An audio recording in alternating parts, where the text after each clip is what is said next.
A pessoa pode ter todos os quesitos, mas a coragem, ela impede de fazer isso aflorar. Ela é como se fosse o sal do empreendedor. O comércio de rua não vai acabar nunca, eu tenho certeza, mas a oportunidade que a gente tem aí no e-commerce é muito grande. O capital, o dinheiro, ele é o oxigênio do empreendedor. Acaba que você, como empreendedor, você não vai ficar nunca satisfeito. O empreendedor, ele sempre quer mais, ele sempre quer crescer, né? Mas é justamente nessa fase ali que eu ainda tô assim, não, eu vou vencer essa fase pra eu chegar nesse cenário que você... Então, pra você liderar, por exemplo, você tem que primeiro aprender. Legal. Tem que viver aquilo ali, sofrer um pouco aquilo ali, pra depois você conseguir liderar a sua própria empresa. Né? É franquia, então é só montar lá e deixar pronto. Não é assim que funciona, não. Antes de você começar o episódio, dá uma olhada nisso aqui. Tudo isso que o pessoal vai compartilhar com vocês, esses empreendedores maravilhosos, eles vão passar insights. Você precisa anotar tudo que você está aprendendo e, claro, colocar em prática. Agora, você quer ter um guia de empreendedorismo para já dar esse próximo passo? Tá aqui, ó. O livro Eu Empreendedor tem um compilado com os 5 Cs para você continuar trabalhando firme, continuar trabalhando bastante, mas dessa vez com muito mais resultado. Fica agora com o nosso episódio e aproveita o nosso convidado. Seja bem-vindo, seja bem-vinda a mais um episódio do nosso podcast Eu Empreendedor.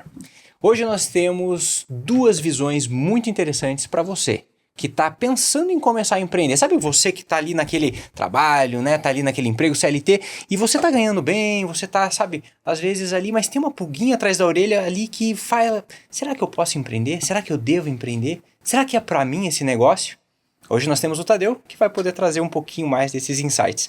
E também, que já esteve nesse papel, né? E também nós vamos ter o Gabriel.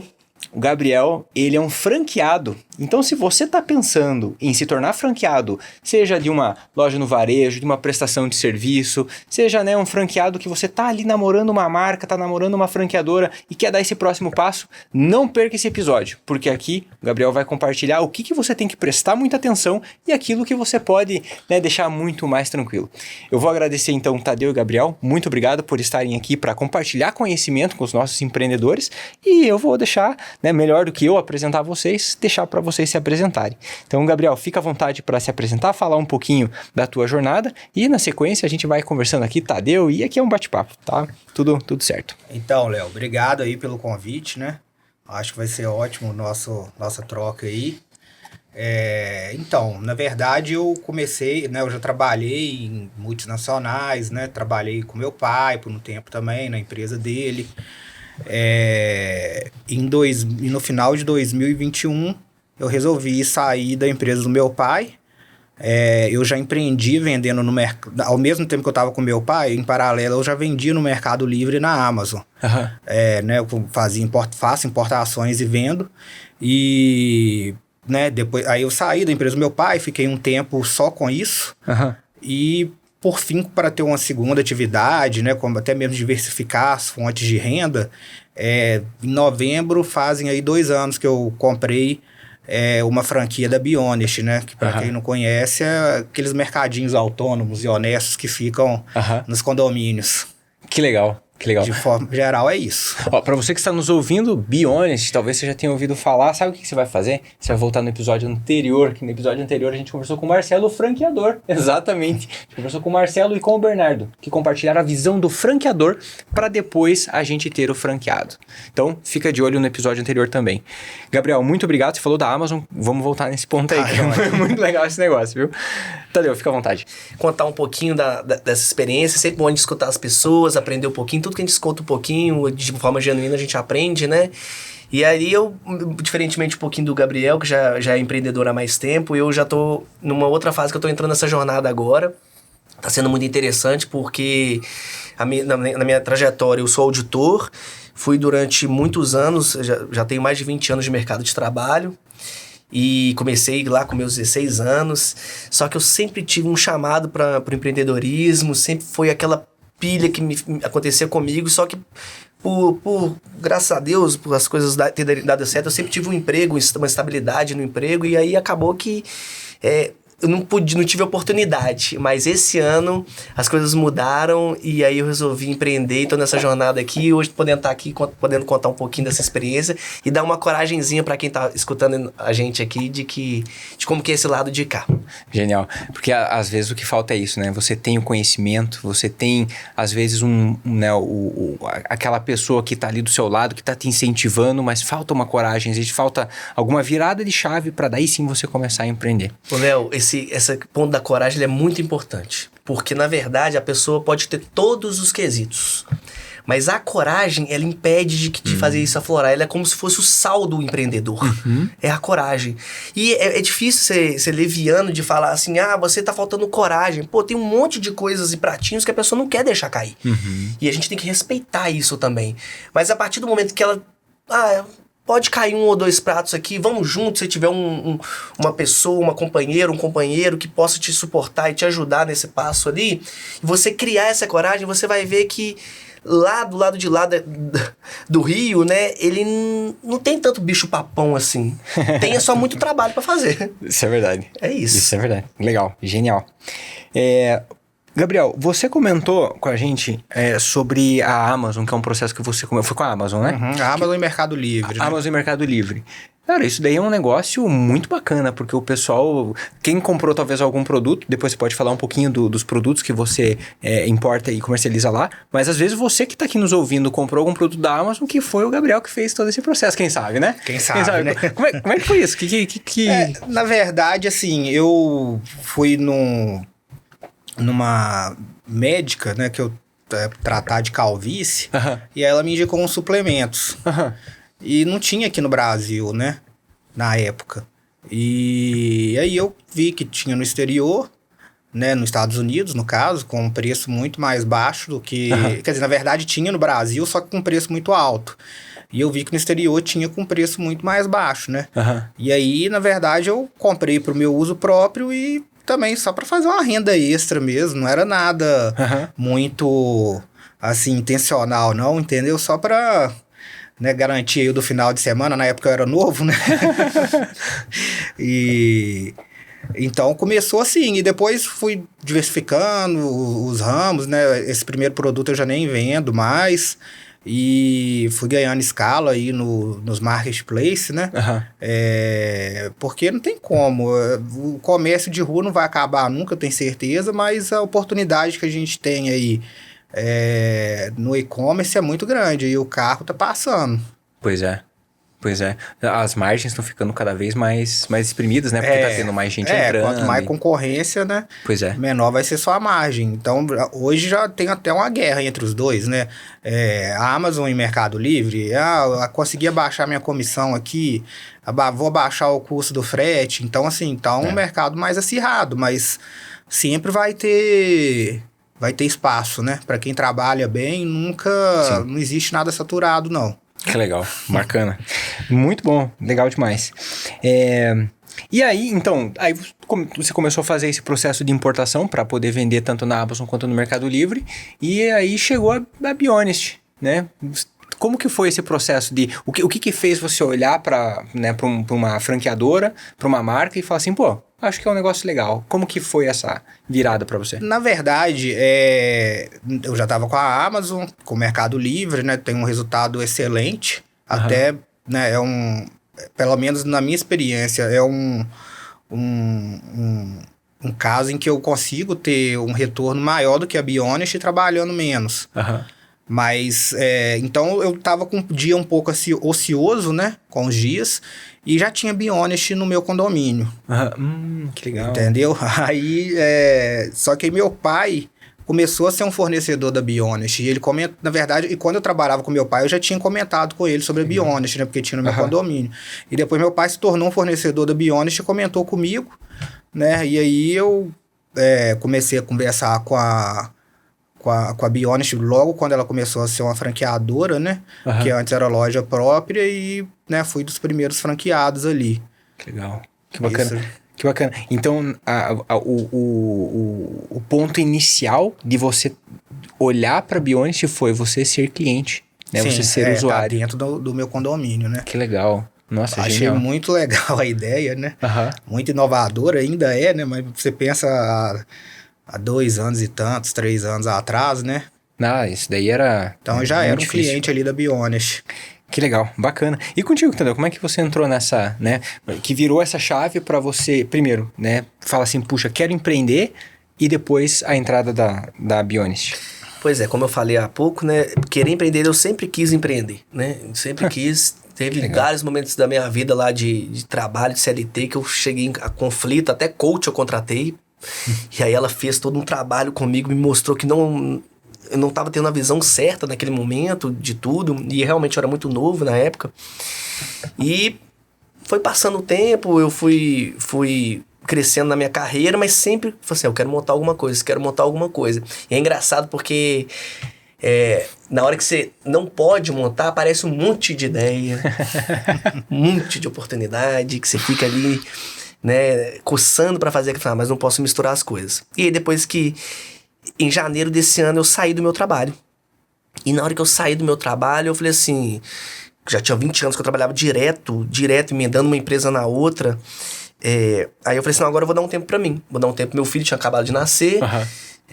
Eu falei, vou curtir um pouco ele, vou curtir um pouco fazer um detox aqui, depois eu volto com o gás todo e eu vou tentar empreender. E aí isso foi aflorando na minha cabeça, e um amigo meu, que inclusive é um franqueado da Bionest também, chama Braulio, Legal. a gente sentado conversando sobre, ele tinha passado por um momento similar ao meu no ano anterior. Aham. E ele foi me falando como que estava sendo a experiência pra ele, e eu falei assim, não, então eu quero dar uma chance pra isso. Aí, Léo, foi o seguinte, desligar LinkedIn, meus amigos conhecidos de trabalho perguntando como que estava o meu momento, se eu queria voltar pro mercado de trabalho. Uma indicação, né? Você, Indicação, tem empresa aqui, boa. exatamente. E meus amigos falando pra eu voltar, e eu chamando meus amigos de invejosos, são todos invejosos, só que eu tô agora tranquilo. Então... Que legal. Ai, né? Brincadeiras à parte, né? Aí foi que eu gostei do modelo de negócio que o Braulio me apresentou da Bionest. Pra quem, como o Gabriel falou, é um mini mercado de condomínio, mas o interessante é que ele é autônomo. Aham.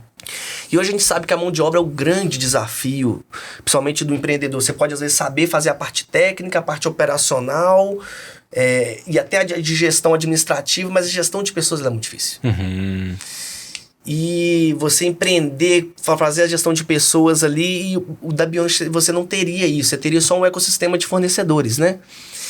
Isso foi interessante pra mim, não que eu tenho sonho de ser gestor de pessoas também, não é por isso, é porque pra eu começar, seria um privilégio eu poder começar a empreender sem precisar ser gestor de pessoas inicialmente. Uhum. Então isso me seduziu nesse primeiro momento. E também a flexibilidade, né, de poder ajustar os seus horários, fazer os seus movimentos. E aí eu embarquei nessa. E tô aí já 6 meses. Tô feliz demais. Tenho trabalhado muito mais do que eu trabalhava antes. E aí que você vai começar a enxergar as coisas, né, Léo? De que o empreendedor não é muito aquilo que você achava. A gente às vezes tem uma... É vendido uma visão distorcida do empreendedorismo no Brasil, né? A visão distorcida é aquela assim... O pessoal às vezes vende, né, a ideia e fala porque os empreendedores, eles são os exploradores e etc. Bom, claro que existem as empresas que estão erradas, existem as empresas que fazem parte realmente dessa narrativa. Mas se a gente pega a média dos empreendedores no Brasil, a média não é essa. A média é aquela pessoa que você sai na rua, né? Pega uma avenida, você que está nos ouvindo aqui, pega uma avenida ou uma rua paralela, perpendicular, enfim, ali na sua cidade e começa a olhar os estabelecimentos que tem em volta. Você vai olhar que tem uma banca, você vai olhar que tem uma loja de vestuário pequenininha, você vai olhar que tem às vezes uma cafeteria pequenininha e assim vai. E às vezes tem lugar que você entra, sabe aquela loja ou aquele estabelecimento que você entra e fala assim, cara, nossa, parece que a comida aqui não é boa, parece que aqui não tá legal, né? Cara, é exatamente esse o empreendedor que tá precisando de ajuda. É exatamente esse empreendedor que às vezes não tá vendo, ele precisa de alguma coisa para poder virar essa chave. Essa é a média dos empreendedores brasileiros. Sim, os empreendedores no Brasil, na verdade, são heróis, né? Porque é tudo jogando contra, né? E jogando contra muitos, né? Principalmente o Estado jogando contra o tempo todo. Então, assim, a gente empreende, assim, apesar do Estado, a gente empreende, né? É isso mesmo. A lógica é essa, mas infelizmente tem essa cultura mesmo de muita gente o empreendedor explorador e esse tipo de Pois é. Nessa carga negativa aí que não, né, quem gera emprego é o empreendedor, quem paga imposto é o empreendedor, né? Então, de certa forma, é ele que movimenta o país. É isso aí. Eu digo muito que pra gente mudar o Brasil, isso eu não canso de falar, eu acredito demais que o que vai mudar o Brasil é o empreendedorismo. Por quê? Porque ele vai gerar renda, ele vai gerar emprego, e pessoas que têm renda, que têm emprego, conseguem fazer uma nação muito mais próspera. Então a gente vai crescer dessa forma. É isso daí é o que vai tirar boa parte do que a gente está tendo de dificuldade, né? Vai tirar o Brasil dessa situação. Mas falando, né, você comentou, Tadeu, de trabalhar muito, né? Que a visão que o empreendedor tem, que é vendida, a narrativa é que, pô, o cara lá é o patrão, não trabalha mais e agora é isso aí, né? E como que foi para você, Gabriel, e também Tadeu, fiquem à vontade para se complementar e falar, esse começo, né, desse empreendedorismo com a Bionist. Quando vocês viram, vocês falaram, cara, pô, eu avaliei isso e será que eu vou precisar, né, me dedicar quantas horas? Como que foram esses cálculos? Como que depois isso se tornou na prática? Então, uma coisa que eu levei em consideração é que o Tadeu falou um pouco tempo atrás, que é a questão da mão de obra, da dificuldade, né? Uhum. Quando eu me interessei pela franquia, eu fui, né, conhecendo mais, né, a operação, negociando, e eu vi que tinha muita coisa que era terceirizada. Uhum. Né? A gente contrata os terceirizados para prestar determinados tipos de serviço. Então, pelo fato de não ter que contratar pessoas, né, nesse momento de escassez de mão de obra, CLT, vamos dizer assim, então isso me deixou bem animado. Uhum. Mas, assim, a parte autônoma do mercadinho mesmo é só a venda. Tem um background ali bem complexo, os né? Os bastidores são bem né? agitados, muito agitados mesmo, né? De certa forma, mesmo com prestador de serviço, às vezes a gente encontra dificuldade, mas eu acho que é muito menor do que você ter o funcionário direto, né? Ah, sim. E outros mercadinhos... outras marcas, eu sei que os empreendedores têm essa dificuldade, porém, com o modelo de negócio da Bionist, é possível a gente não ter funcionários diretos, né? Uhum. Só terceirizados. Então, isso me deixou bem animado. Que legal, porque um dos maiores receios que a gente como empreendedor tem é justamente quando a gente contrata CLT, tem muitos impostos em cima e incide várias coisas, né? E quando a gente contrata um terceiro, como vocês estão comentando, normalmente esse terceiro ele já otimizou boa parte da operação dele, às vezes até escalou, então ele consegue fornecer de uma maneira mais vantajosa, né? Em termos de custo inicialmente. Então, infelizmente, ajuda. Assim, na verdade, o terceiro ele vai ganhar se ele vai ser remunerado se ele te prestar o serviço, se ele fizer o trabalho dele bem feito, né? E a gente vê muitas pessoas aí que querem o emprego, mas não quer trabalhar, né? Ah, tem. Isso é o que mais, na verdade, infelizmente, eu acho que até o que mais tem. Então, para mim, o maior desafio hoje de empreender aqui no Brasil, primeiro é o Estado e depois é a escassez de mão de obra, que também está diretamente ligado a políticas públicas, né? Sim, total. E você comentou de terceiros. Um exemplo de terceiro, por exemplo, né? A Bionist é um mercadinho autônomo, que de autônomo tem pouca coisa ali, né? Porque é mais atirado, porque tem muito background atrás, né? Mas para quem tá usando realmente, ele é autônomo. Que tipo de terceiros que vocês contratam que teve essa facilitação? Pode explicar. Então, a gente, por exemplo, o abastecimento. Eu não preciso ter um motorista e um abastecedor. Eu terceirizo isso. Então, a pessoa passa nos nossos fornecedores e pegam, né, as mercadorias e abastecem as lojas. Monitoramento, que esse é um problema que depois a gente vai conversar mais a respeito. Né? As nossas lojas têm monitoramento porque, infelizmente, o Brasil ainda não está pronto para ter uma loja de atendimento autônomo sem que seja monitorado, né? Infelizmente, ainda tem muita gente desonesta por aqui. Então, esse é um outro tipo de terceiro. Inventário, né? Igual o Tadeu falou, que é para saber se o estoque está batendo, né? Saber se está tendo muito desvio, né? Desvio, em bom português, é roubo. E também... Aí eu também contrato, além de eu contratar uma pessoa para monitorar as câmeras, eu também contrato uma pessoa para fazer as cobranças. Então, quem monitora a câmera está apontando, houve esse roubo aqui. Aí eu tenho outra pessoa para ir lá e cobrar. Entendi. Legal. E todos esses serviços que você comentou, daí são terceiros. Só tudo terceiro. Legal.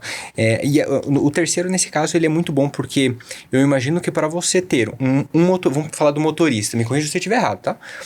Para você ter um motorista full time, ou seja, que trabalha 8 horas por dia, 5 dias por semana, ou 6, dependendo de como que é os horários, mas que trabalha 5 dias por semana, 8 horas, o mês inteiro, você tem que ter uma bela rede, né, de franquias para ocupar todo esse tempo. E às vezes você tem uma loja, 2 lojas. Como que você vai contratar uma pessoa full time, né, todo o período integral, se você precisa fazer abastecimento de uma loja que ele faz, sei lá, uma vez por semana? Só se for uma pessoa muito polivalente ali, que vai jogar em várias funções, mas isso gera um risco de passivo trabalhista ali, exatamente. sem dúvida. Então, assim, Perfeito. é o desafio do empreendedor, tá em tudo isso aí. Mas, voltando até no que você tinha perguntado, Léo, do desafio, realmente, a questão de não ter uma pessoa inicialmente, para quem vai empreender, foi uma coisa que seduz no início, mas a conta para você empreender, ela não é tão complexa quanto a gente imagina. Você tem que ter um capital, né? Um capital para você empreender com um pouco mais de calma, um pouco mais de fôlego, né? O capital, o dinheiro, ele é o oxigênio do empreendedor. Então, ou seja, você não precisa ter muito, mas você precisa de ter. Você não pode empreender ele todo, porque você precisa de ter o famoso capital de giro. Você precisa de sustentar aquele negócio enquanto ele ainda está buscando ali o seu ponto de equilíbrio, né? Você não tomar prejuízo nos meses iniciais. Então, você tem que bancar aquela operação ali. Então, para empreender, assim, aí você vai pensando nisso. Quando eu fui pensando, não tem pessoas aqui. Então, eu já não tenho um custo com pessoas. Não estou falando nem do trabalho, mas do custo em si. Porque é uma responsabilidade. Você está pagando uma família. Total. Né? E se aquela pessoa acontecer alguma coisa, você vai ter que sustentar aquilo. Não dá pra eu abrir mão porque ela ali é uma vida, mas também aí eu me enforco mais aqui. E eu não tava podendo errar. Então eu me fiz valer desse benefício. Aí tem, obviamente, a cadeia logística, o ecossistema todo de terceirizados que entra pra te suportar ali e ajuda bastante. Aí você vai pensar, eu tinha um capital, eu não vou gastar todo o meu capital nesse empreendimento. Isso é uma coisa importante para quem pensa em empreender. Juntei aqui 50, 100, 200, vou comprar uma coisa de 200. Não, você não vai comprar uma coisa de 200, você vai comprar uma coisa de 100. Senão você vai se apertar, né? Senão você não vai conseguir girar o negócio, né? Outra coisa é o payback, né? Para quem ali, quando você vai ter o seu retorno de volta do dinheiro aplicado. Então, assim, e aí tem uma dicotomia ali que também é muito próxima de você comprar um emprego e você ter de fato um payback. Então, assim, às vezes eu posso estar tendo um payback, mas eu estou tendo que gastar ele todo na minha atuação, no meu dia a dia, né? É importante que você tenha um retorno que você consiga juntar novamente um capital, né? Você vai conseguir isso de início? Não, mas que você...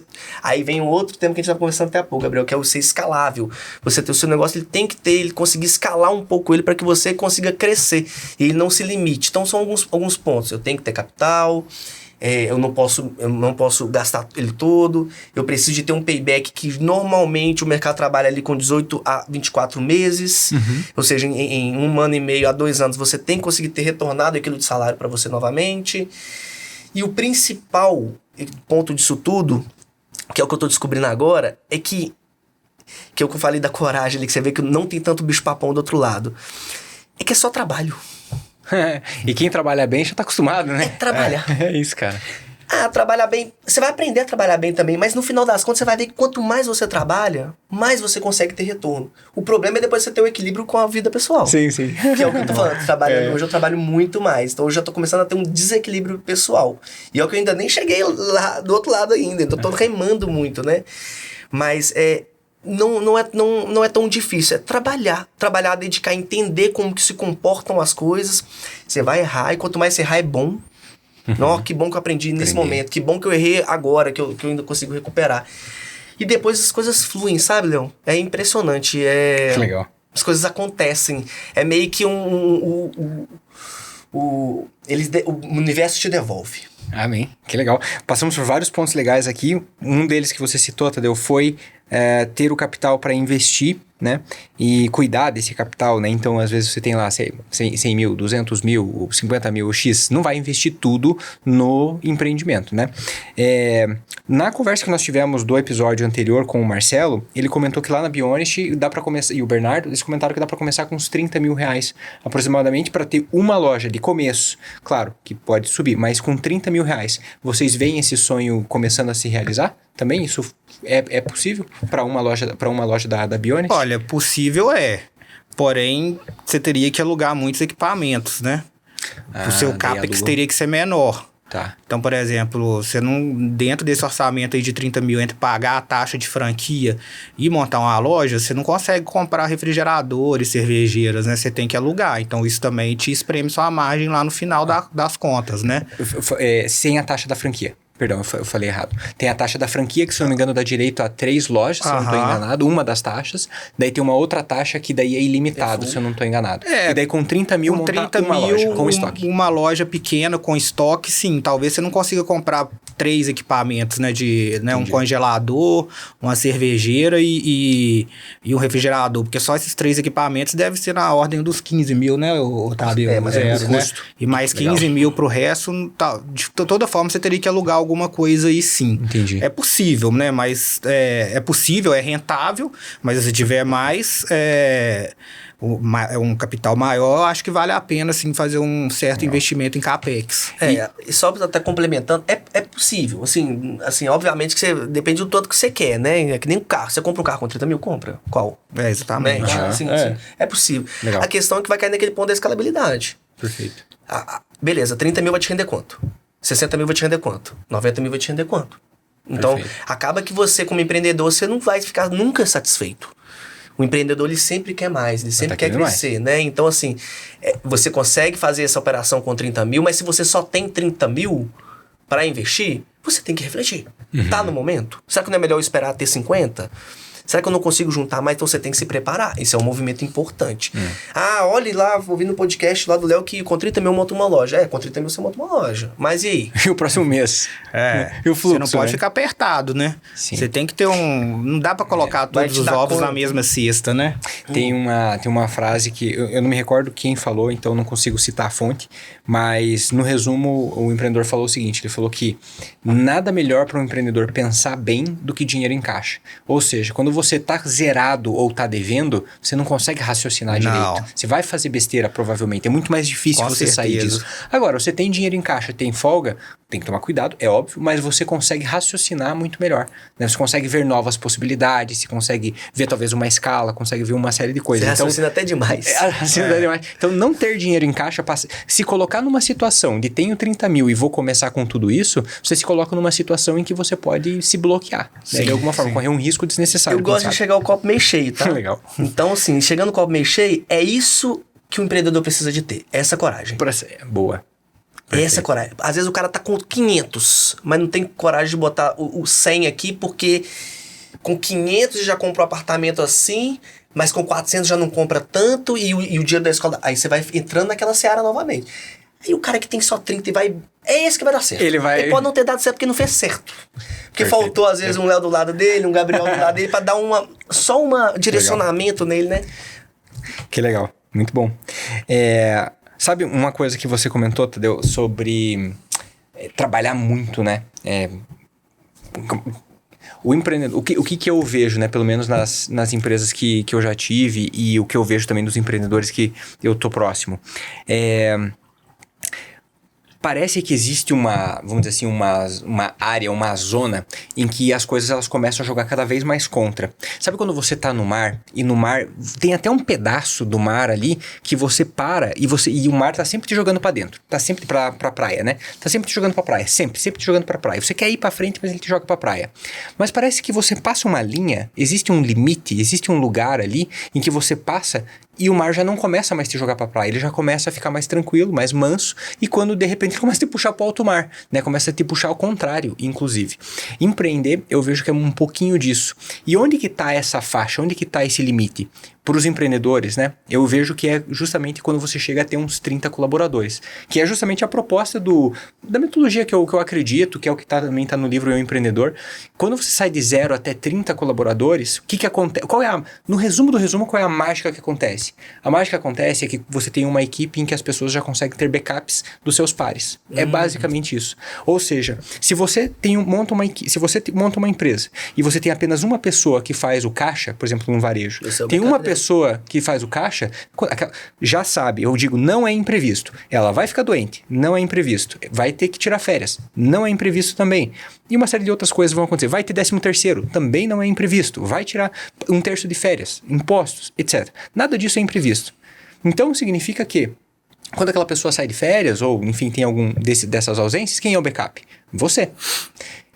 E para cada posição da empresa isso vai acontecer. É a pessoa que vai abastecer o estoque, é a pessoa que vai estar lá fazendo a cobrança do monitoramento, né? Fazendo a cobrança de quem ocorreu um furto, um roubo, um desvio lá, e assim por diante. Quando você tem os backups de cada posição de cada área, pelo menos 2 pessoas, você começa a parar de pensar direto no operacional e começa a pensar no tático e mais no estratégico. E aí você passa essa zona de arrebentação e começa a ir mais para frente, começa a ir mais fundo. Aí são outras situações, outros desafios, outros problemas. Mas até ali, cara, aí sim, é trabalho de 12, 13, 14 horas por dia. Cara, passou essa zona de arrebentação, aí você consegue ter a oportunidade de fazer 8 horas por dia ou menos e começar outros negócios e por aí vai.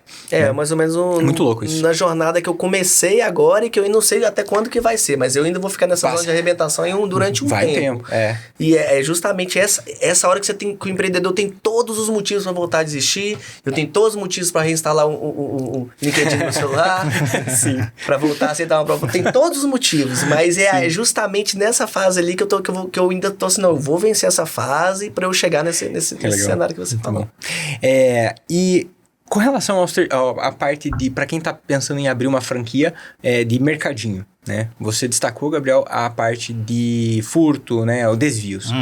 Como que isso foi para vocês, né? Como que você viu isso e como você lida com isso hoje? Tem que entrar na conta, não tem? Tem que entrar na conta, tem um percentual. Com certeza, vai de condomínio para condomínio, né? Tem condomínio que o pessoal é mais certinho, outros condomínios nem tanto, mas isso aí com certeza que tá na nossa DRE, né? Caramba, e é muito mais esses desvios que acontecem. Eles são muito mais do tipo mal intencionado ou é mais do tipo, nossa, passei, esqueci. Mal intencionado. Tipo, tava no churrasco, tava bêbado, sei lá. Peguei lá e... porque, na verdade, quando você baixa o aplicativo, tem um termo de aceite que fala que... Né, aquilo ali não vende a prazo, não vende fiado, é o pagamento no ato da retirada, né? Então, se a pessoa não tá cumprindo com o que tá ali, né, já não tá certo, né? Mas com certeza, mas 90% aí é gente que faz de caso pensado mesmo. É mesmo?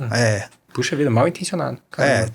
Quando eu tive loja, eu me sentia um pouco impotente, porque eu olhava nas câmeras também e eu vi o pessoal realmente, cara, passando a mão. Era isso. E você fala assim, pô, é sério mesmo? Que eu tenho que ter uma loja e levar em consideração isso? Era de rua ainda. No caso, você não ia ter contato com a pessoa, né? Mas no nosso caso, assim, não eu diretamente, que a minha equipe vai ter contato, ainda tem que ter todo um jogo de cintura, né? Você tá me acusando? Exatamente. Tem todo um jogo de pessoa tá errada e você, né, tem que ter todo um jogo de cintura, né? Ali pra lidar com isso. Estômago, né? Que interessante, caramba. Mas vale a pena. É um negócio que vale. Léo, vale, mas tem que trabalhar. Porque, assim, né, igual eu falei, a única coisa autônoma ali é a venda. O resto tudo dá muito trabalho. Assim, não é um negócio assim, você vai aumentando, sabe, as lojas, vai aumentando, mas depois chega um ponto que para escalar não é muito fácil, para escalar mais, né? Como que é o dia a dia, né, a semana que vocês montam e o mês, né? Porque, como você comentou, é autônomo, então a sensação que dá é que para quem compra, principalmente, né, para os moradores, eu cheguei lá e sempre tem bolacha, sempre tem bolacha, olha só, né? Sempre tem cerveja, né? Sempre tem cerveja e Coca-Cola. Parece que apareceu magicamente. Então, como que é o dia a dia de vocês? Olhar o estoque, repor, falar com o pessoal, e furto, e como que... A gente tem um sistema, né, que ele já te faz o que a gente chama de pick list, né, que é a lista de compras, né? E aí a gente sobe pro site e ele já adiciona ali tudo automaticamente. Então, por loja aí, né, compra uma vez por semana, 2 vezes por semana, se a loja for maior, né? Então, isso é das demandas, né? E aí você sempre vai dar problema, porque às vezes a trava que faz o mercado ser automático também, ela estraga muito, né? Então, você tem que mandar alguém lá da manutenção, às vezes pode dar pau num freezer, né? Então, tem um monte de pormenores, assim, que a gente pensa que não coloca ali, mas que acontece muito. Às vezes falta um produto, né? A questão de ruptura. Se tudo seguisse perfeito, que nem assim, operacionalmente falando, a jornada você compra, você tem os níveis de estoque do seu sistema, né? Que aí sai a pick list, então eu quero ter 10 Heinekens lá, por exemplo, né? E aí, o mínimo meu é 4. Ok. E aí, na hora que chega em 4, ele já sinaliza um alerta ali pra você e você extrai lá todos os produtos que já estão nesse estoque crítico aí. Aí você manda pro varejista comprar o pedido de compra. A gente tem um varejista que suporta a gente, ele separa aquele produto ali e você vai lá e pega, ou você tem um terceiro que pega, repõe em sua loja e aí tá tudo certo. E coloca, organiza tudo certinho. Em uma outra data, para não haver conflito, imagino muito por isso também, ele vai lá e conta a sua loja para tirar a diferença das vendas menos o estoque que tá posicionado. Então, se eu tinha 10, eu vendi 5, era para ter 5. Se eu tenho 4, um desviou. Perfeito. E aí eu apuro o desvio, com o desvio apurado eu mando pro meu terceiro fornecedor, que é o cara da inspeção, né? Da segurança, do monitoramento. Né? Aí faz o monitoramento, aí é bom você ter o corte certo, né, das datas. Então, por exemplo, eu faço semanalmente. Então eu tenho um corte de inventário semanal para que ele trabalhe com o desvio da semana. E não um corte mensal para que ele tenha que olhar o mês inteiro em qual data da mês furtou o bis lá, por exemplo. Né? Então eu faço o meu corte semanal. Então eu compro toda segunda, reponho minha loja toda sexta. Aliás, perdão, eu inventario minha loja, eu compro toda segunda, inventario minha loja toda terça, reponho lá tudo na quarta, e às vezes, como minha loja é maior, eu coloco lá eu faço uma outra compra na quinta pro final de semana, com o que movimentar. Se tudo desse certo, realmente, agora a pessoa tem 10 lojas, aí é uma trava que faz aqui, é o papel que eu descola colar, é uma mensagem, uma placa que ficou faltando que o pessoal te pede aqui, é uma recomendação, é a geladeira, é a pessoa que tirou o cabo da maquininha de pagamento pra carregar o celular e deixou sem, a maquininha acabou a bateria. Você tá... Caramba. Isso é meia-noite do sábado, como é que você vai fazer pra ir lá na loja, só colocar o cabo na maquininha pra ela voltar a carregar. Então são coisas assim que o empreendedor vai vivendo ali e vai aprendendo, e daqui a pouco você pega um pouco mais do ritmo, né? E tem algumas referências lá nossas, tipo Eduardo, a Aline, a Lívia, o pessoal, eles ajudam, a Janaína ajuda muito a gente, assim, no sentido de orientar como que você vai passar por esses percalços, mas operacionalmente não é tão complexo assim. Vivendo é. Entendi. No papel não, mas vivendo é. Essa situação do cabo na maquininha, isso daí não tá em contrato nenhum, né? É incrível. Isso aí é doido. Não é difícil, mas é trabalhoso, né? É o que ele quis dizer, o que eu acho que você quis dizer, né? Assim, não é tão complexo, mas dá muito trabalho. E também ele falou de outros franqueados aí, também tem perfis diferentes de franqueado. Eu entrei com um perfil mais de investidor, né? E tem outros franqueados que além, né, que estão entrando ali, mas que eles mesmos vão fazer isso tudo aí, entendeu? Não vai terceirizar nada. Mais operador, né? Mais operador. Aí consegue ter uma margem pouco, consegue ter uma margem maior, né? O tempo dedicado é maior, mas também tem que dedicar um tempo maior. Eu entrei como investidor, mas estou atuando como operador, porque eu quero primeiro aprender, gerir todo o negócio, para depois eu poder fazer valer do perfil investidor. Que legal. Porque eu preciso saber as nuances, os mínimos detalhes ali dos erros, porque senão quando eu tiver 10 lojas, como é que eu vou fazer? Para operar 10 lojas, sendo que eu não sei como que funciona o sistema. Às vezes você não consegue ter um insight para poder otimizar, porque você não estava ali atuando, né? E isso eu aprendi lá no CLT, que é liderar pelo exemplo. Legal. Então, para você liderar pelo exemplo, você tem que primeiro aprender. Legal. Tem que viver aquilo ali, sofrer um pouco aquilo ali, para depois você conseguir liderar a sua própria empresa. Né? Hoje tu tá com uma loja, né? Hoje eu tô com uma loja, mas tem outras prospecções assim, em vista. Tô fazendo com muita cautela, não quero colocar o carro na frente dos bois ainda não, né? Legal. E tu tá com quantas lojas? Eu tava com 17. 17? Imagine 17 lojas. Aí vendi 4. Então, no momento, eu tô operando 13, mas eu já tenho lojas. 5 para abrir. O que eu tô fazendo ali é uma seleção natural. Eu vou vendendo as menores e captando outras maiores. Que legal. Até eu achar um número ótimo. E outra coisa também que eu já percebi que é rentável, né? No caso aí da Bionest, é você montar a loja, operar ela por uns 6 meses e depois repassar ela para um outro franqueado, entendeu? Que daí ela tá pronta, Para um cara que tá rodando. entrando. Tipo, deu. Não foi o que ele fez, mas tem pessoas que estão entrando e estão fazendo isso, comprando lojas prontas, né? Sim. Então tem essa terceira maneira aí. Inclusive, por exemplo, tem uma colega nossa que começou através né, trabalhando na Bionest, começou a importar container da China. Entendeu?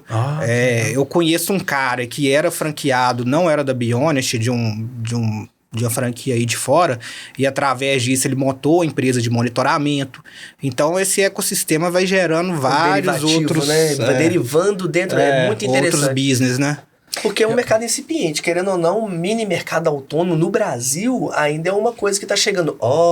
né? Então imagina o quanto de derivações você pode fazer de prestar serviço de uma maneira diferente. Eu mesmo já vi oportunidades ali de materiais que eu posso importar da China para vender para mercados do Brasil inteiro. Só não comecei a fazer porque eu tô meio sem tempo, né?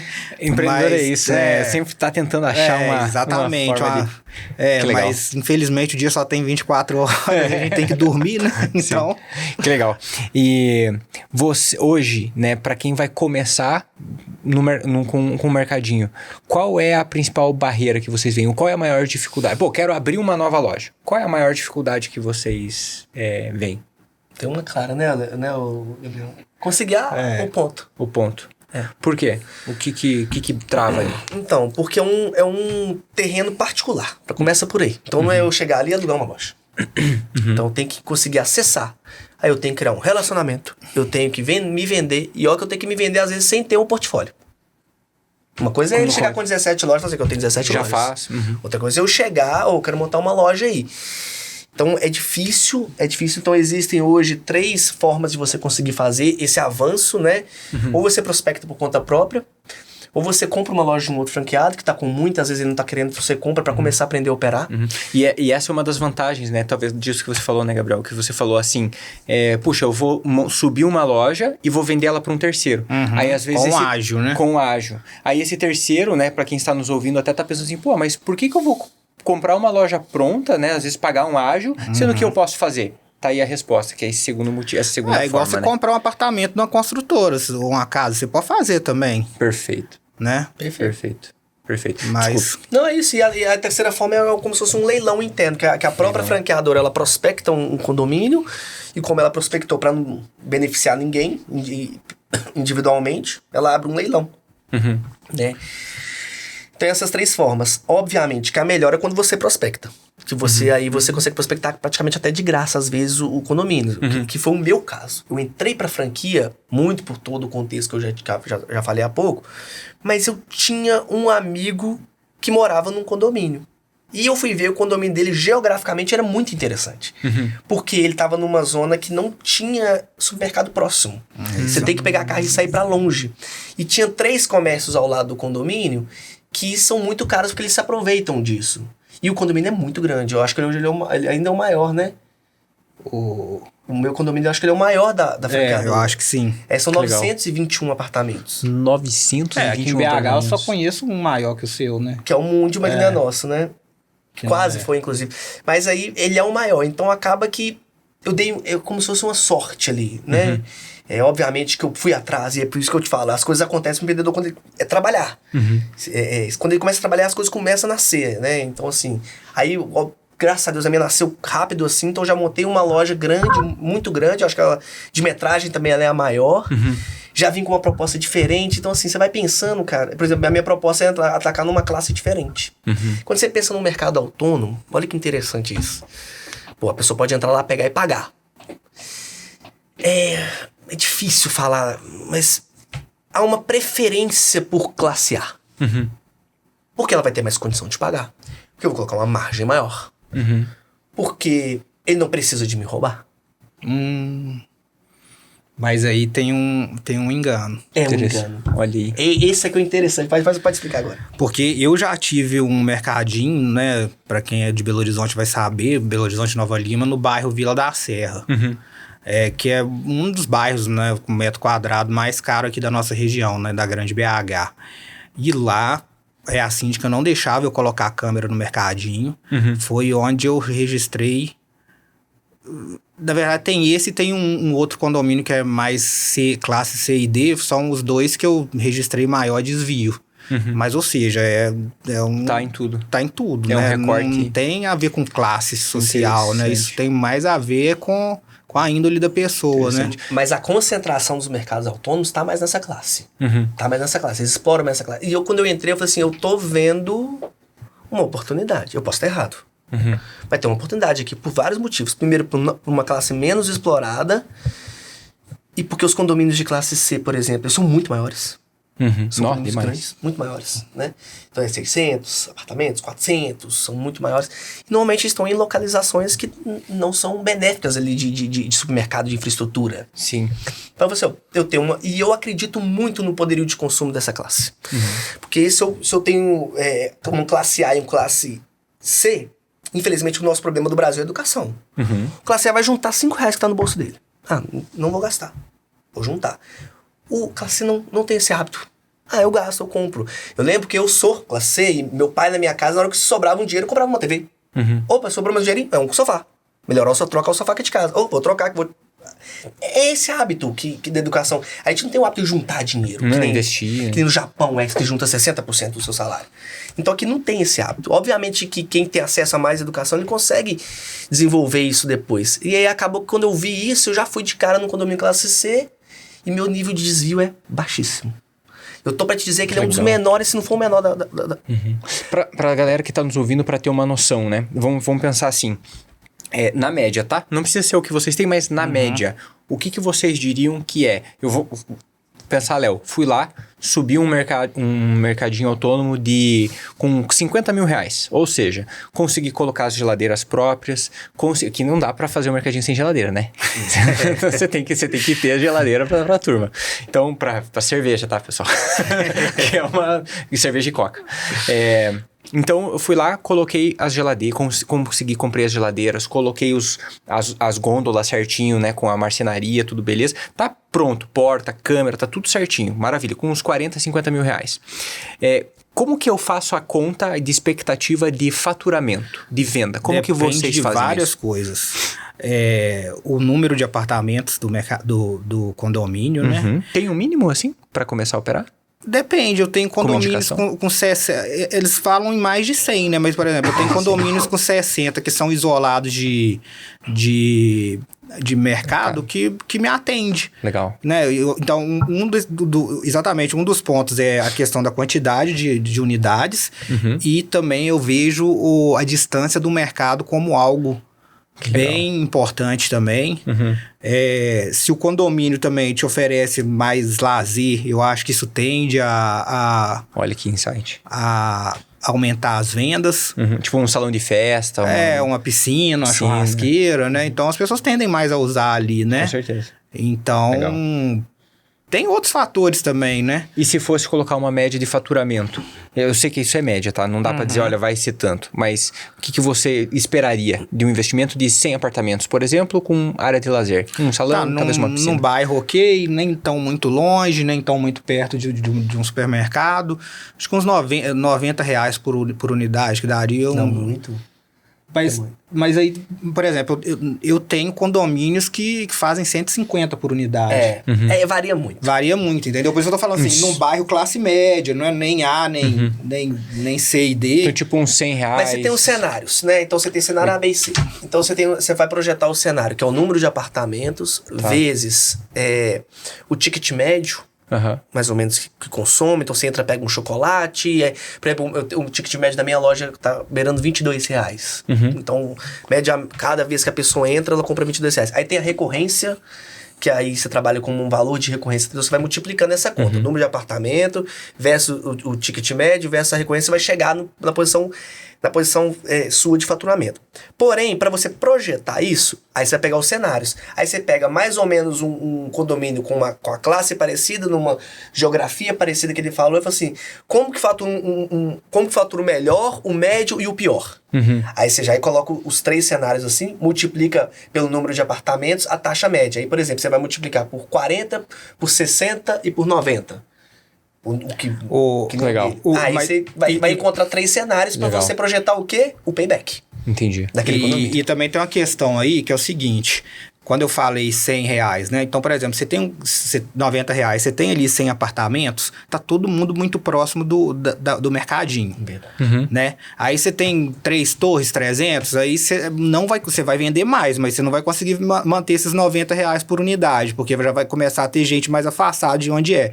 No caso do Tadeu, que são 900, então deve ter gente que tá a mais de 1 quilômetro do mercadinho, né? Então, assim, ele vai vender mais pela quantidade de unidades, porém, se você for olhar quanto mais vai aumentando, menor vai sendo o ticket ali, ticket médio por unidade, né? Legal. Então você vai ganhando no volume. O meu você não consegue manter constante de 35, quando é muito longe, R$40, por exemplo, no meu caso, mas são 36 torres. Imagina colocar 36 torres. É por isso, porque imagina a torre que tá mais longe desse... Puxa. De onde está o seu mercadinho. Não vai fazer compra lá, não vai de carrinho.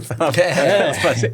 Tá. Se fosse fazer. Aí você faz isso muito para projetar o seu payback, para saber quanto você pode investir. Poxa, então eu acredito que eu vou investir tanto para você ter o retorno, né? A conta seria, então, vamos imaginar um ticket de R$100 a 100 unidades. R$100 a 100 unidades, se eu não fugir da escola, uns 10 mil. R$90, coloca aí. 90, uns 9 mil Então daria mais ou menos uns 9 mil por mês de faturamento bruto. Sim. Né? Desses 9 mil por mês de faturamento bruto, mais ou menos a margem ela trabalha em quanto? Mais ou menos. Depende, mas eu vou falar na média.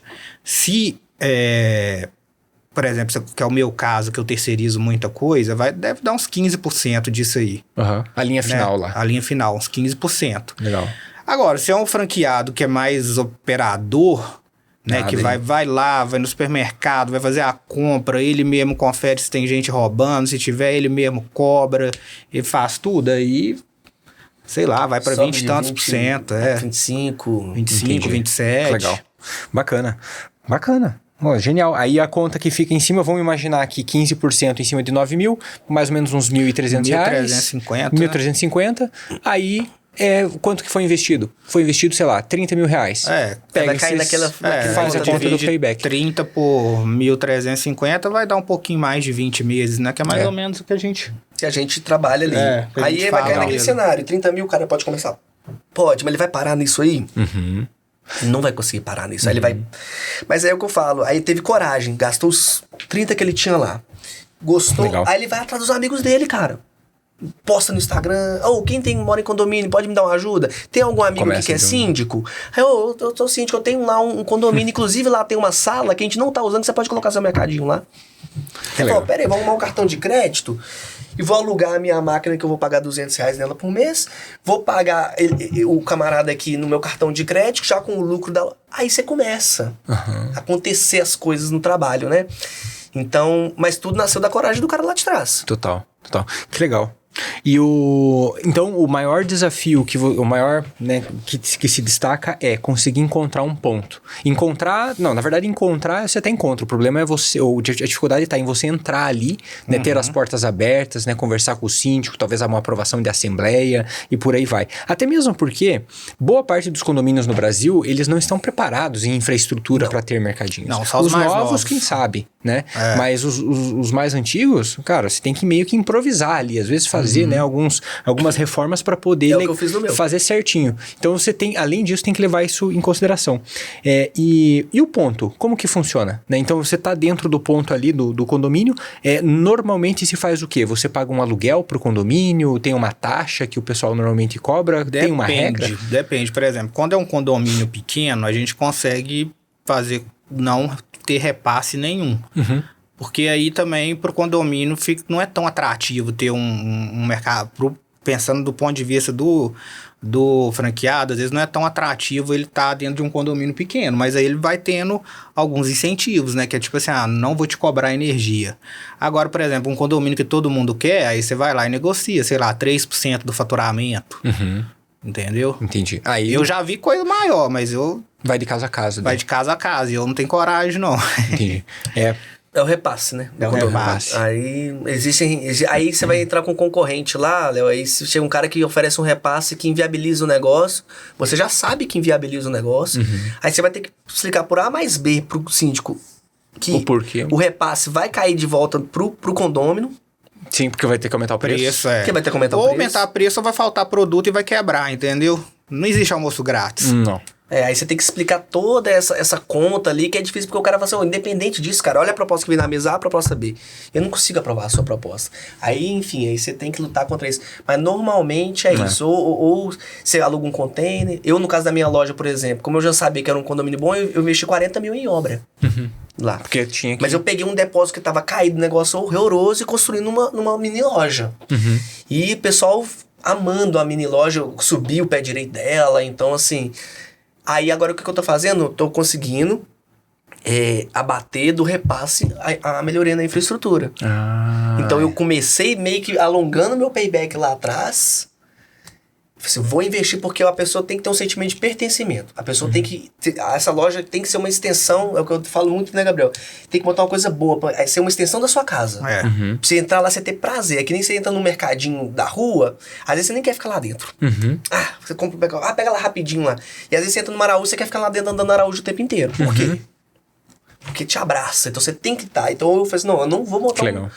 E aí eu fui e tive a coragem de investir 40 aqui e vou alongar meu payback. Aí depois eu com a síndica, ficou tão bom que eu negociava, claro, a infraestrutura pra gente. Você fez a reforma, que legal. E aí meu payback já voltou já pra menos de 24 meses. Oh, graças a Deus. Mas isso é visão, entendeu? É visão, é coragem também de sentar, de negociar, de conversar. Sim. Né? Isso é muito legal. Eles têm que ir na cara dura mesmo, né? Pedir, igual, Que por legal. exemplo, um desses condomínios que eu vou abrir, mais de 300 unidades, né? Com classe A. Na inauguração de uma loja, de uma outra loja, de um outro mercadinho, tinha um morador desse condomínio, papo vai, papo vem, e ele falou que não morava lá, que morava no outro. Eu falei, me passa contato do síndico lá, ué. Tô querendo mesmo. E já tava querendo um jeito de chegar no síndico mesmo, desse condomínio, já tava de olho nesse condomínio. Ele passou, e aí eu liguei pro cara, comecei a conversar, né, comecei, vamos dizer assim, a perturbar o cara lá, falei você é meu concorrente, tá deixando muito a desejar aí, né? Fui lá, visitei, levei esse síndico até um dos meus mercadinhos, na verdade levei ele até 2 para poder conhecer e ver o que é melhor, né? Que legal. Nossa, genial. Muito bom. Legal, aí você vai falar isso, cara, porque olha, até te interrompendo, porque na verdade, depois que eu montei essa loja e que eu arrisquei isso tudo e que eu tive essa sorte do repasse e tudo mais, eu fiquei com um portfólio muito bom. Então, tudo que eu gastava antes pra falar, aí eu chegava agora a bordo do condomínio, eu falei, não, já tenho, mas deixa eu só te mostrar minha loja aqui rapidinho. Aí na hora que eu mostro, vamos considerar. Eu quero esse aqui pra mim. Vou considerar. Que legal, genial. Pessoal, caminhando pra gente encerrar, passar rápido, né? Passa. Caminhando pra gente fechar aqui com os nossos empreendedores, se vocês pudessem deixar uma mensagem final, né, para aquele empreendedor que tá pensando em ter uma franquia. Pode ser de mercadinho, mas principalmente uma franquia, né? Puxa, eu tô olhando uma marca, uma empresa, um franqueador e eu quero uma franquia. Qual é a mensagem final que cada um de vocês deixaria para essa pessoa para pensar, né? E daí, quem sabe, tomar uma decisão mais pra frente? Eu acho que uma coisa bem importante é o pessoal ter em mente que papel aceita tudo, né? Legal. Então, tem muito franqueador aí que é pilantra mesmo, né? Que são mal intencionados. Então, pesquisar sobre a empresa, né? Eu acho que, por exemplo, o Reclame Aqui hoje é uma ferramenta que ajuda muito a gente, né? Ver se aquele número que tá escrito ali realmente ele pode ser atingido. Legal. Né? E o seguinte, a franquia ajuda em muita coisa ali, né? Padrões, mas se você não colocar se você realmente não trabalhar, o negócio não vai pra frente. Tem que trabalhar. Porque muita gente tem esse negócio, né? É franquia, então é só montar lá e deixar pronto. Piloto, não é assim que funciona, não. Entendi. tem investimentos que são assim, né? Você quer comprar ações e tal, então você vai colocar e delegar tudo. Mas não vai te dar o mesmo retorno não com vai a dar o mesmo franquia, retorno. né? Perfeito. A da franquia especificamente, ele é muito bom que já vem com o modelo pronto, já sofreram pra você um pouco daquilo ali, né? Então uma jornada ali de sofrimento que você não vai passar por ela, mas como o Gabriel falou, foi muito feliz, né? A questão o franqueador, o interesse dele é vender franquias. Claro. O negócio deles mudou agora. Agora ele vende franquias. Obviamente que ele tem que suportar ali o franqueado, mas ele tem que vender franquias. Então você tem que estudar. Não adianta você falar assim, vou montar uma franquia porque já tá tudo pronto e deu certo. Você muito provavelmente vai quebrar a cara. Então você vai numa feira de franquias que vai ter, inclusive agora, quem tiver a oportunidade de ir no BH Shopping vai ter, acho que é dia 14, 15, 16, vai ter, você vai ver 1 milhão de franquias lá dentro, né? E gostei dessa franquia, acho que o modelo, eu tenho capital para isso, né? É muito importante, não só para franquia, mas para qualquer coisa. E eu vou montar, conversar com quem faz. Ir atrás, só falar que você só vai fechar se você falar com 2, 3, 4, 5 franqueados. Vai nas lojas, visita as lojas, pega pra ver o DRE da pessoa. Não sei olhar o DRE, chama alguém que sabe olhar. E não é um bicho de 7 cabeças. Pergunta pra pessoa quais são as dificuldades. Pergunta a jornada, fazer uma entrevista. Se você tá querendo aquilo ali, você tem que debruçar naquilo ali. E na COF, que é a circular de oferta de franquia também, a franqueadora é obrigada a te indicar uns 2 ou 3 franqueados pra você conversar. E é muito importante essa conversa. É mais relevante. É imprescindível. Né? Que legal. Porque a pessoa vai abrir o jogo com você ali, vai te falar realmente das dificuldades. Então hoje a pessoa que quer empreender, se for com franquia, é de fato estudar, separar um tempo, não fazer isso a toque de caixa, separar um tempo, dedicar, debruçar e não se iludir também. Né? Que eu acho que a frustração é o pior sentimento que existe. Hoje eu acho que uma franquia, ela te permite você começar com menos sufoco, mas está bem estabelecido ali o seu teto, vamos dizer dessa forma. Então você não pode se iludir achando que você vai virar um multimilionário com franquia. Vá nessa jornada do empreendedorismo, aproveite esse suporte que você tem para aprender a ser empreendedor, mas desfrute muito o conhecimento, porque o conhecimento que toda essa jornada operacional te traz, ela te permite você alçar passos depois sozinhos, né? Com certeza, não só conhecimento, como os relacionamentos que você vai obtendo aí com o tempo.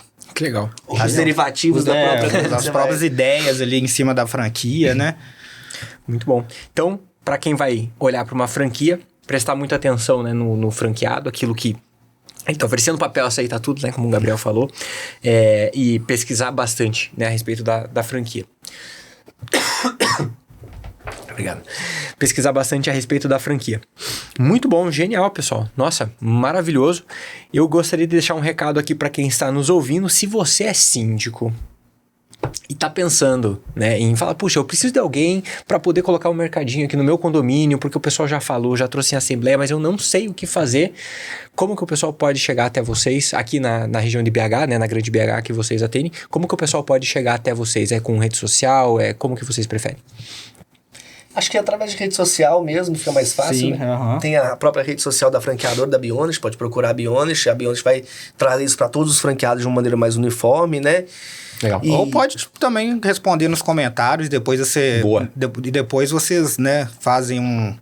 Show de bola. A gente vai estar de olho também. Show de bola. E depois eles intermediam de repente, né? Pega o contato da pessoa e passa pra gente. Muito bom. Acho que é o jeito mais fácil. Excelente. Então, você que está aqui nos ouvindo, pode dar uma olhada lá no Instagram da Bionest, que está inclusive no episódio anterior. E se você está buscando um mercadinho que está aqui na região de BH, coloca aqui nos comentários que com certeza tanto o Gabriel quanto o Tadeu, eles vão estar de olho, vão ficar sabendo para poder estar colocando o mercadinho na região de vocês. Pessoal, como forma de agradecimento, eu gostaria também de presentear vocês, pegar aqui a outra unidade, o livro do Eu Empreendedor. Esse livro aqui, quando eu fiz ele, o grande objetivo qual que era? Era que os empreendedores, principalmente desses que estão nos ouvindo, eles pudessem encurtar essa jornada da zona de arrebentação que a gente falou, sabe? Essa zona de arrebentação, muitas vezes ali do mar, né, até você ter ali a sua equipe, normalmente ela pode levar no mínimo 7 anos, em linhas gerais, e ela pode se estender até o resto da vida da pessoa. Quantos empreendedores a gente vê que tem ali, às vezes, a vida inteira trabalhando na empresa e ela é uma empresa legal, mas nunca virou, nunca foi pra frente, sabe? Nunca deslanchou, sempre teve aqueles, né, altos e baixos às vezes, né? E o que ele precisa fazer? com essa jornada. Ele precisa colocar em prática o que eu coloco aqui no Eu Empreendedor, que às vezes ele pode encurtar de 7 anos para 2 anos, às vezes 1 ano, né? Tem muito trabalho, é muito trabalho. Não tem mágica, não tem almoço grátis, né? Mas aqui com certeza tem alguns insights. Eu gostaria de compartilhar com vocês. Depois eu vou assinar, vou entregar também muito outro exemplo, Léo. Como agradecimento. De fato é um presente tão, principalmente para quem tá na Caixa, nossa jornada, lucro, né? acelerar ou frear, isso também é bem importante, né? Nossa, é bem técnico também, olha lá, tem as... Também. É isso mesmo. DRE, Quando a gente fez, o principal objetivo era que o empreendedor ele pudesse abrir o livro em qualquer parte e ele com certeza, se ele lesse uma página, ele conseguiria colocar alguma coisa em prática. Essa foi a visão. Né, que tem relação com recorrência, Exatamente. Que é um mercado que cresce muito, né? O pessoal tá mais de olho agora. No livro tem os 5 Cs. Coração, empreender com o coração, cliente, sempre escutar o cliente, caixa, como fazer um fluxo de caixa, cadência, que é a disciplina de você criar regras, né, e hábitos, e cultura, que é você conseguir contratar e delegar com qualidade. Muito isso. Legal. Colocando esses 5 Cs em prática, eu já vi, assim, várias e diversas vezes com os mentorados, com a pessoa que compra livros, depoimentos, que a gente consegue fazer uma grande virada de chave, uma transformação na vida de quem empreende e, acima de tudo, da equipe que está ali dentro. Muito então, bom. É bom você muito aprender bacana. esses conceitos para você começar e você ter ele como, de fato, uma consulta ali, né? Porque depois que você aprende, na hora que você vai pra prática, opa, tinha isso lá no livro, eu vou lá voltar a ler. E aí você, agora eu entendi que isso que ele quis dizer. É isso mesmo. Muito importante. Muito show. Então, Gabriel, muito obrigado mais uma vez. Eu que agradeço. Estamos aí à disposição se precisar. Tamo junto. Novas conversas, né? Estamos à disposição não só para isso, mas para tudo que você precisar aí relacionado a esse meio. Show de bola. Excelente. Estamos à disposição. Muito obrigado. Tadeu, da mesma forma. E para você que está aqui nos ouvindo, aproveita, se inscreve no canal aqui embaixo, clica aqui no botãozinho de curtir, no botãozinho do hype também, para direcionar ainda melhor esse conteúdo para quem precisa ouvir. E mais uma vez reforço, síndicos, moradores, querem um mercadinho? Deixa aqui nos comentários que a gente vai fazer a ponte com o Gabriel e também com o Tadeu. Meu muito obrigado e até o nosso próximo Eu Empreendedor.